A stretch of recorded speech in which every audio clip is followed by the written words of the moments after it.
নমস্কাৰ ভিউৱাৰ্ছ, মই আজি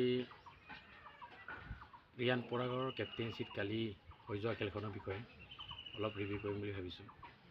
ৰিভিউ মানে কি, মোৰ নিজৰ এইটো পাৰ্চনেল অপিনিয়ন, আৰু বহুতে ইয়াত মত দিব, কাৰণ যোৱাকালি যি প্ৰদৰ্শন কৰিছে, কালি খেলখন হৰাৰ কাৰণ মেইন কালপ্ৰিট হৈছে ৰিয়ান পৰাগ। KKR আৰু ৰাজস্থানৰ মাজত যিখন খেল অনুষ্ঠিত হৈ গৈছে কালি,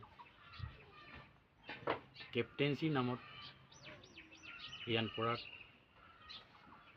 কলংক এতিয়া, কাৰণ দুখন মেচত ই ভাল খেলা নাই।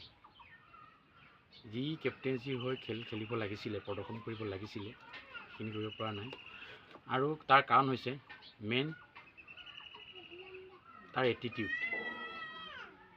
সেইকাৰণে আজি তাৰ খেল বেয়া হৈছে।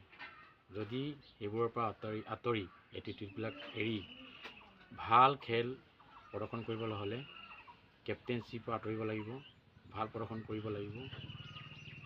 ইয়াত মানুহে ক'ব সিটো ইণ্ডিয়া টিমত ভাল খেলাৰ কাৰণে ছিট পাইছে। ইয়াত কিছুমান বহুত কথা আছে, কেনেকৈ পালে কি কথা, এইটো বহুত কথা আছে, সেইবোৰ ক'বলগীয়া নাই, মানুহে জানে, ছ'চিয়েল মিডিয়াত এভেইলেবল আছে। কিন্তু যোৱাকালি যি খেল খেলিছে কিন্তু গ্ৰহণযোগ্য নহয়। কেপ্টেইন হিচাপে ভাল পাৰফৰ্মেঞ্চ দিব লাগিছে, যেনেকৈ সূৰ্য চায়াৰ দিছে, যেনেকৈ কেপ্টেইনৰ মৰ্যাদা ৰাখিব লাগিছিলে, কালি নাই ৰখা। আৰু সি এতিয়া কেপ্টেইনশ্বিপ ল'বলগীয়া ল'ৰা নহয়।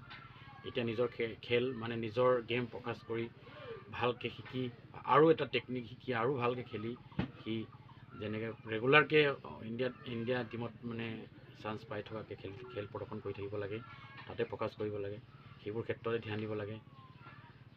নহ'লে মানে তাৰ সেই বাকী আমাৰ যিমানবোৰ অসমৰ প্লেয়াৰ ওলাইছিলে, এনেকুৱা খেলুৱৈ ওলাইছিলে, তেনেকেই এদিন লুপ্ত হৈ যাব। গতিকে মই আশা কৰিছোঁ ৰিয়ান পৰাগ সেইবোৰৰ পৰা আঁতৰি যাতে মানে নিজৰ গেম ফ'কাছ কৰি আগলৈ ভাল খেল প্ৰদৰ্শন কৰিব লাগে বুলি সেইটোৱে আশা কৰোঁ।